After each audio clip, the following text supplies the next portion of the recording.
লিচুর বাগানে সইগো লিচুর বাগানে কে দিল পীড়িতের বেড়া লিচুর বাগানে কে দিল পীড়িতের বেড়া লিচুর হ্যালো বাগানে। Uncle, how are you? আপনি এই জায়গায় বসেছেন? হ্যাঁ, আমি এখানে বসে আছি।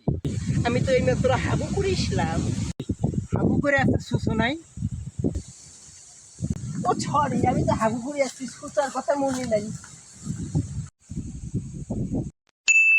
লিচুর বাগানে সইগো লিচুর বাগানে কে দিল পীড়িতের বেড়া লিচুর বাগানে কে দিল পীড়িতের বেড়া লিচুর হ্যালো বাগানে। Uncle, how are you? আপনি এই জায়গায় বসেছেন? হ্যাঁ, আমি এখানে বসে আছি। আমি তো এইমাত্র হাবু করে আসলাম। হাবু করে এত সুসো নাই। ও সরি, আমি তো হাবু করে আসছি, সোচার কথা মনে নাই।